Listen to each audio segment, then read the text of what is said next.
Hello everybody, Rob B here with Rob D, and you are of course listening to the Property Podcast. This week we go behind the scenes and teach you how to run a successful letting agency.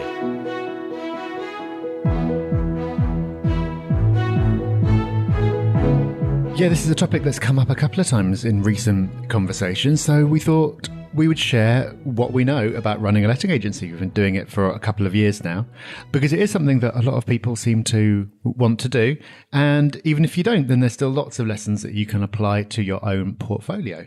So that's coming up. But first, we should reference a busy couple of weeks that we've had, because we've had our last two summits, Property Hub summits, of the year. So this is where we spend a whole day with 16 property investors, helping them overcome their current obstacles, set out their goals for the future, and leave them with a plan to go away with and set them up for a great year next year. So we did one up in Manchester, the first time we've ever done it outside London. And then we did one back in London just last weekend. And Rob, I don't know about you, but I had a great time, and it was really interesting, the differences between the two groups. Yeah, it really was. It was a different dynamic, but in a good way. Both were really enjoyable. It was nice for us to get a different mix as well. Some of the challenges are universal, and everybody has them, but some seem regional as well. I think there's a lot more burnout and time pressures in London, which I don't think will shock many people, but it was really obvious to see. Now, that's not to say people aren't burnt out in the north, but it just seems more exaggerated in the south. But it was also really good to do a review of the people from a few months ago to see how they'd gotten on with their progress. And it's incredible. The amount of properties that the people have bought between them in just a few short months was incredibly impressive. And the progress made is absolutely fantastic. So I'm really looking forward to seeing how these people who we've just met get on over the next few months and how they develop their portfolios and their plans. Yeah, it's always really striking doing the catch-ups. It's amazing just to see what people have achieved because, you know, it's 3 months is the blink of an eye. It can so easily go by and you do nothing at all.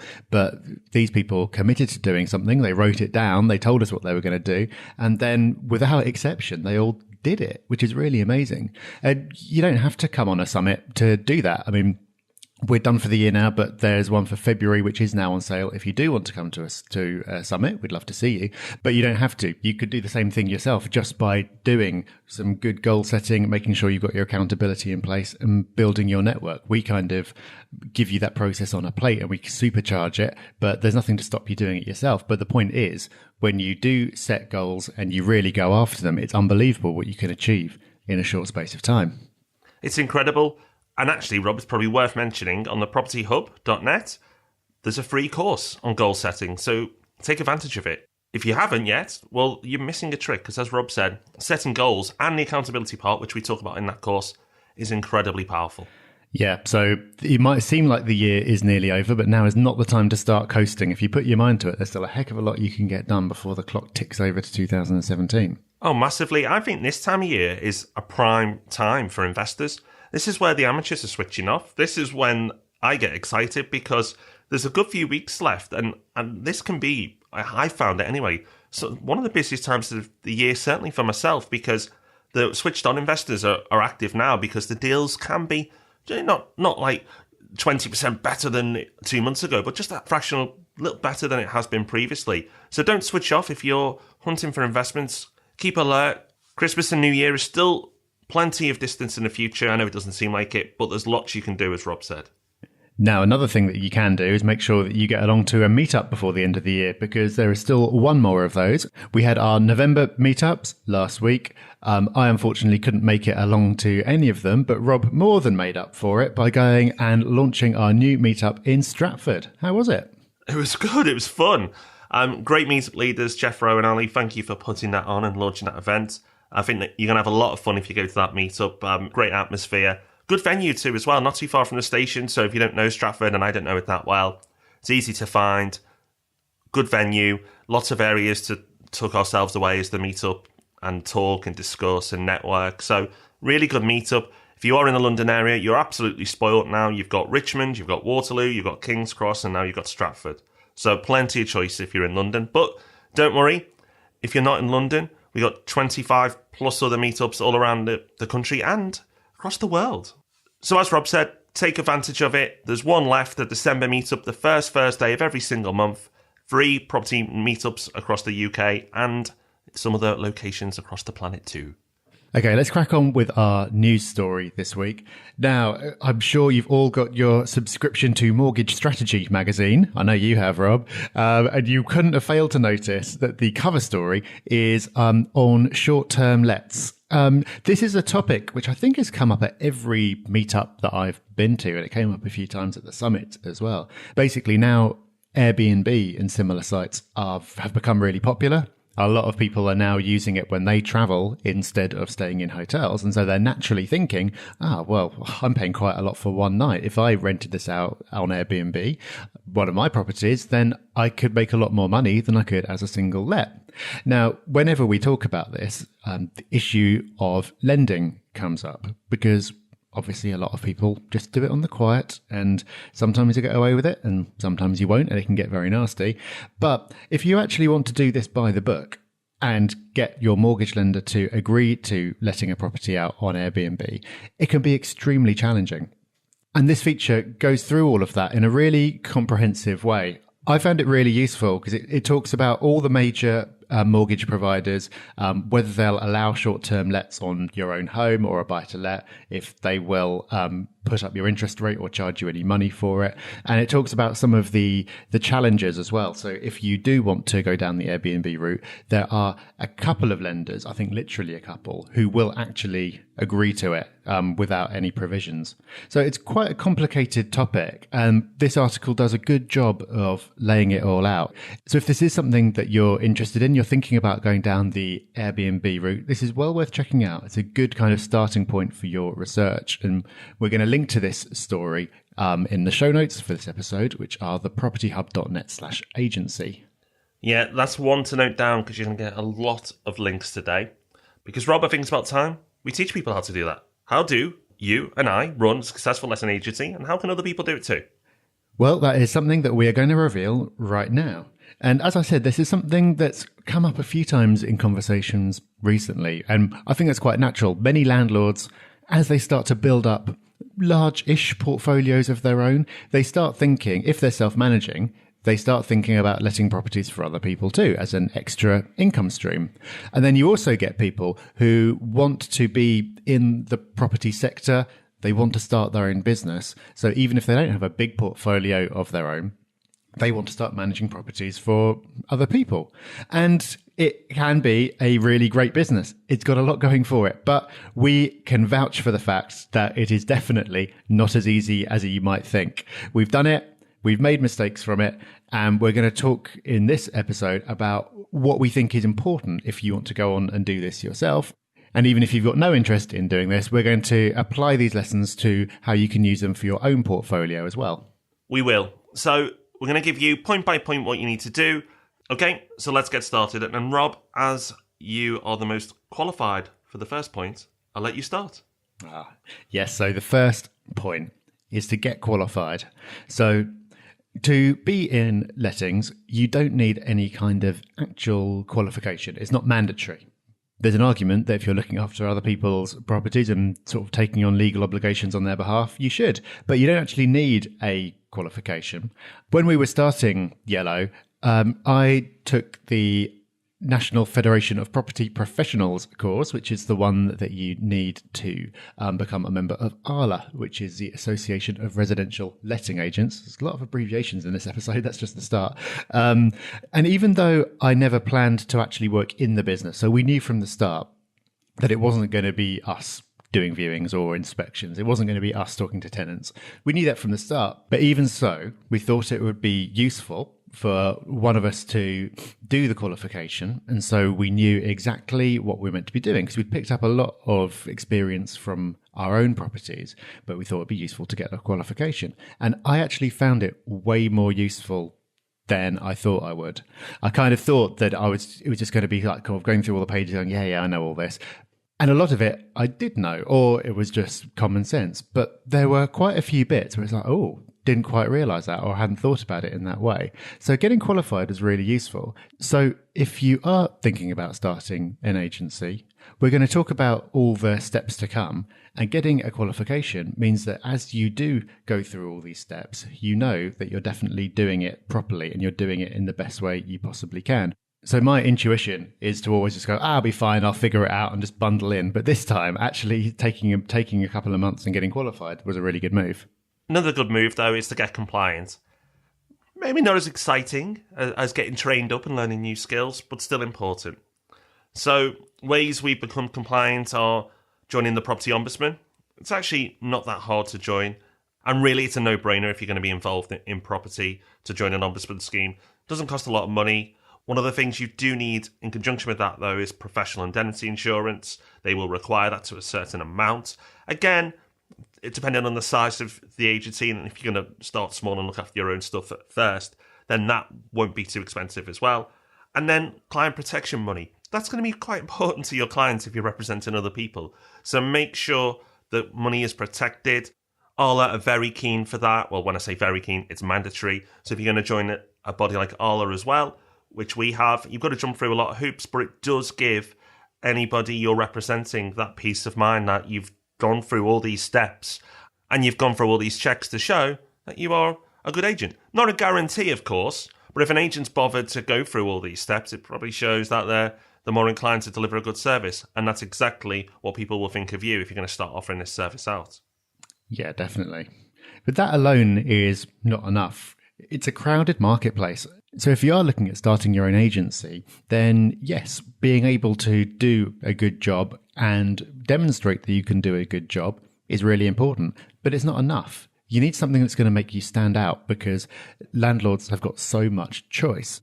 Now, the important thing to realize, this is just like with any business, is that you're never going to be the right choice for absolutely every landlord. If you try to appeal to everyone, you'll end up with a really wishy-washy message that actually won't appeal to anyone all that much, and you'll find yourself really struggling to get business.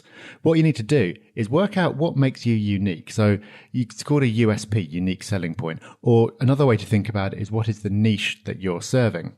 So people shy away from this when they're starting businesses a lot of the time because they don't like the idea that some people aren't going to be the right client for them because they're scared about not having enough business. They want all the business. So they're trying to say, yeah, whoever you are, I can help you. But ultimately, by having the focus to say, this is what I do. This is what I do differently. If you're this kind of person, this will be a great fit. If you're not, it won't. That will ultimately get you a lot further. So in our case, we were kind of setting out to serve people exactly like us. So with Yellow Lettings, it's for people who have got properties in multiple locations and they want to be able to talk to just one person about all of those properties rather than dealing with lots of different branches and want to be extremely hands-off. So we only offer one package, which is where we do everything.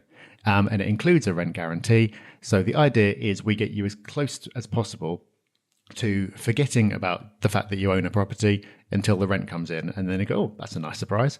That's what we're aiming for. Now, that's not going to be right for probably the majority of people. Most people have only got properties in one location. Many people like to be more hands-on. A lot of people like to have a let-only option so they can then manage themselves. But we don't do any of that. We do one thing that suits people like us, and that's it. Other agencies you'll see are focusing on people who are a bit more focused on cost. So they'll have loads and loads of different components. And so you can pick which bits you want. So if you wanted to do the inventory yourself, you wouldn't need to pay for that, for example. That's a perfectly valid way of doing it. We just went down a different route. And there are plenty of other different niches you can go into as well. There are. So what can you do? What could your model be? Well, when we were at the summit, somebody was looking at doing their own management and their own agency. And one particular niche, and one we suggested, is specialising in HMOs. Management for HMOs is really difficult. Yellow Lettings won't touch it. And other agencies that do, as Rob said before, some people just say, yeah, I'll take all the business. They don't do it very well. They do professional management, they do HMOs, and they do maybe an okay job or a good job on the normal stuff, but HMOs, they try and apply the same systems and techniques to HMOs and it all falls down. So having somebody who specialises in managing HMOs and that's all they do is very appealing. HMOs are very popular, There aren't many agents out there who specialise in it. So business idea probably pinging away for many people right now. But if you can offer a letting agency that specialises in managing HMOs, you can charge more because it is a more demanding job. And people will be willing to pay more because it is so specialist. So there are lots of USPs out there. Get creative, start thinking. Ideas are easy, but make sure you have one, because if you don't, if you're just on another agent popping up out of nowhere with no particular USP, you're going to struggle to survive. You'll also struggle to survive if you don't have systems and processes. We've covered this a lot in many, many podcasts, so I'm not going to dwell on it too much, but there's a lot you should be doing at every single stage. Hoping to remember it all is not a good way of approaching this. And this applies to any business. But because there's so many moving parts with a letting agency, having processes and systems is incredibly important. A book that I'd recommend reading if this is something you want to learn more about, processes and systems and checklists, is the Checklist Manifesto. Really, really good book. We'll link to it in the show notes. But check that out, read that book, and you'll learn more.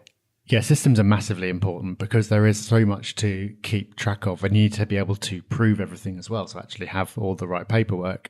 So systems can really help, but it's not the kind of business where you can absolutely systemize and automate everything down to the nth degree. It's a business where, because there are lots of people involved, weird stuff can happen all the time. We've got so many stories, and the team will have even more, about things that have happened out of left field that you could never build a system quite for. And that makes it quite a time-intensive job.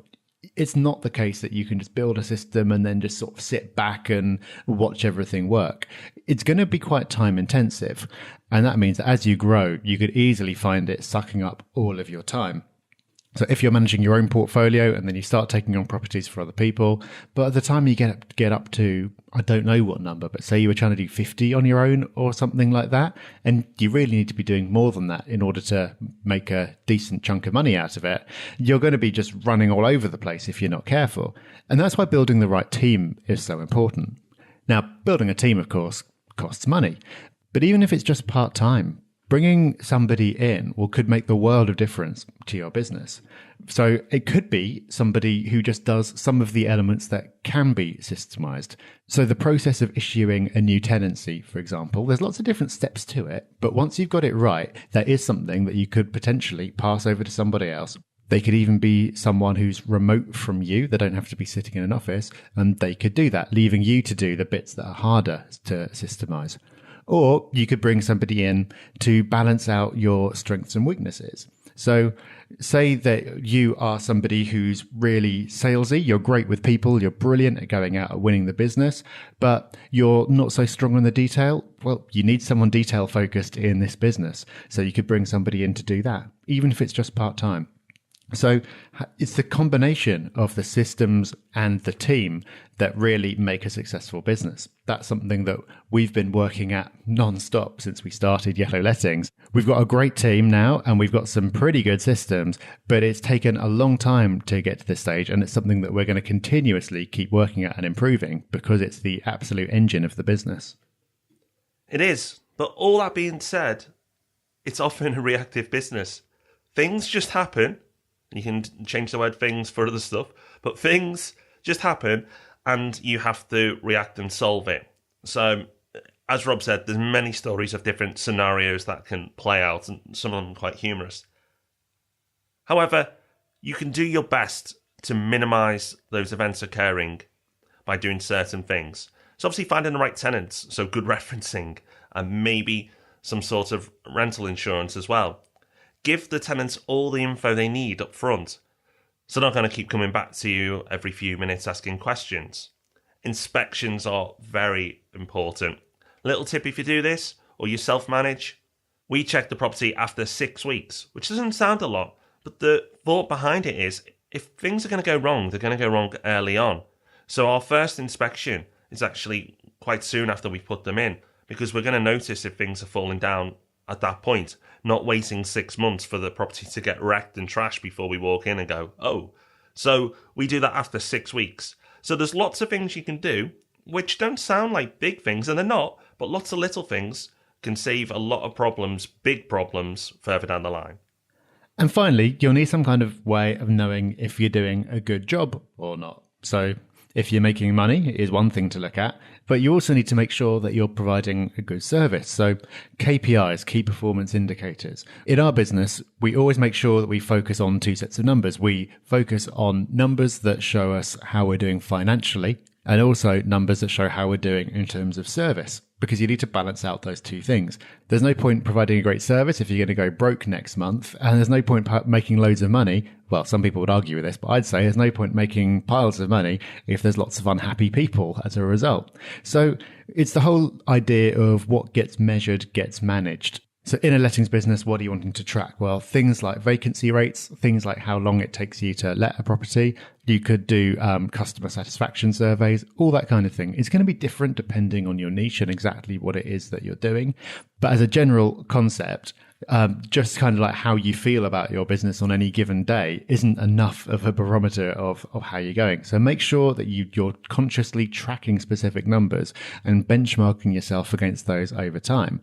If you've picked the right numbers, you'll keep improving the right things and you'll end up with a company that gets better and better.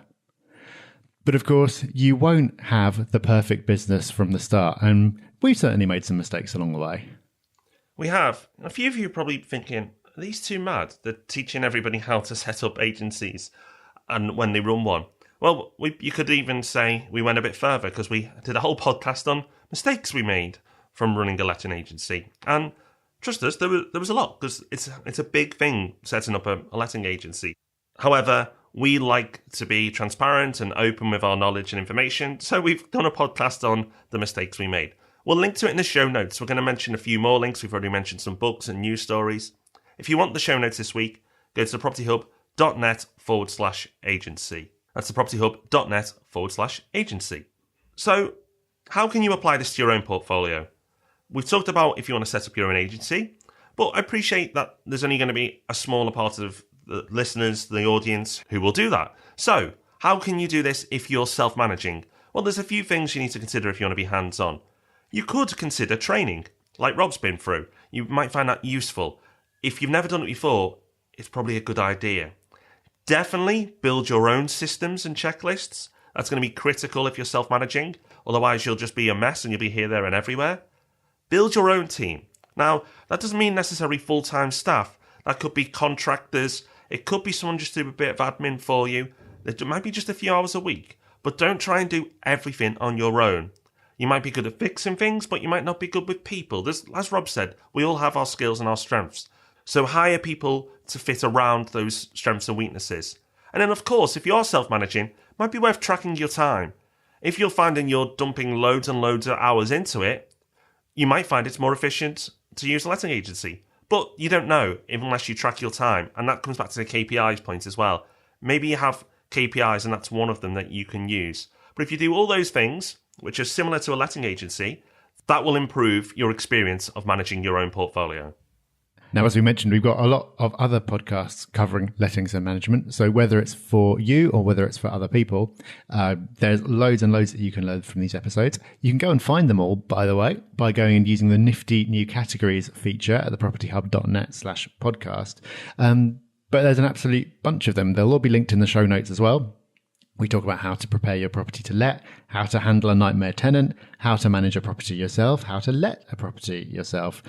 Those lessons from running a letting agent that we mentioned, how to get your property let fast, and the all-important, if not all that exciting, lettings law that you need to know. So all of those are going to be, So all of those are going to be linked at thepropertyhub.net/agency, which are this week's show notes. There's so much in those. So get your notepad out or Evernote if you are so inclined and jot down some notes from those if this is something that you're looking to learn more about, because there's an absolute ton of information in all of those. And as you can see, there's a ton of information in the podcast as a whole. If you haven't subscribed yet, then you probably should. It's super simple. Do it on your phone, on your podcast app. Find the Property Podcast and subscribe. So if you're watching this through YouTube or on your desktop, get it on your phone and it'll send it to you every single week. And of course, it's free. Use a podcast app. If you've got iTunes, they've got their own podcast app. Or if you've got Android, there's plenty of them. Try it out and subscribe. And you know what else you should try out once you've subscribed? It's leaving us a lovely review. That's exactly what Aaron has done. Hi, Rob and Rob. I discovered your podcast about a month ago after attending the St Albans property meetup. Since then, I've become addicted and I've nearly finished listening to them all. I'm a newbie investor and have been educating myself for about 18 months now. And thanks to your informative and inspiring podcasts, I'm about to take the plunge into property and hopefully do my first flip in the next couple of months. I'll also be attending the Property Investor Show at Excel next week. Look forward to meeting you both then. All the best, Aaron. Obviously, we're a little bit behind with our reviews. The Property Investor Show was some time ago. But thank you, Aaron. We are catching up on the reviews, but we appreciate that we've got so many to read out. And lovely 5 stars as well. So thank you very much. An excellent choice to attend the St Albans meetup. A great meetup it is too. Oh, I'll be there next month, December one. And the meetup leader, and I'm sure this is unrelated, has promised mince pies. So I'm definitely going there next month. So if you're already planning your next meetup, if you like mince pies, go to St Albans. Okay, so let's wrap up with our resource of the week. And we need to say thank you to Bruce for this one, who emailed in to tell us about an app called Driver's Note. So that's driversnote.com. And this is an app that you use to record your mileage. And Bruce says that he uses this to track the mileage that he does to viewings and to do maintenance and things like that. Now, why does he do that? Is it because he's an extremely boring guy who has weird hobbies? No, the reason he does that is because you can offset all of that against tax. So any mileage that you're doing for your property portfolio, you can claim a deduction against your tax, which, let's face it, we all could do with paying a little bit less of. And Bruce says that this app makes it really easy. You just sort of hit start and stop at the beginning and end of each journey, and then it'll send you a PDF each month, which will show you it all broken down, and it gives you that audit trail to make sure that HMRC can't come back and question anything. So thank you very much, Bruce, for that one. That's driversnote.com, which will be linked to in the show notes as well. Thank you, Bruce. Next week, I think you're going to enjoy this one. Rob and I are going to look at some of the deals we've been working on recently. Well, we might not be pleased to say, but for your knowledge and education, you'll be pleased that it hasn't been smooth sailing in all the cases. So next week, make sure you join us and we'll talk about what went well, what didn't go so well, and what we're working on next. So that's our latest investments next week. We know these are super popular episodes, so make sure you don't miss us next Thursday for that. Also, just a quick mention, we're going to mention this at the Yellow and RMP Day, which is coming out soon, which is long sold out, but we will be launching Yellow Lettings in London in the next few weeks. I know a lot of people have tried to use us for management in London. We're taking on a handful just as testing, but we're going there full time now. If you are interested, go to yellowlettings.net/LDN. That's LDN. See, London? See what we did there? Very good. All right, so that is us done for another week. I hope you got loads and loads out of this episode. We've talked about a heck of a lot. You can go and find all of it at thepropertyhub.net/agency. And while you're over there at thepropertyhub.net, take a look around. Take a free course. Jump on the forum. It's looking fantastic now. There's so much going on over there. We would love to see you. We will be back on Tuesday with Ask Rob and Rob, and then back here next Thursday to talk about our latest deals. We'll see you then. Bye-bye. Bye-bye. Thanks for listening to The Property Podcast. For show notes, all our past episodes, and to leave a review, go to thepropertyhub.net/podcast.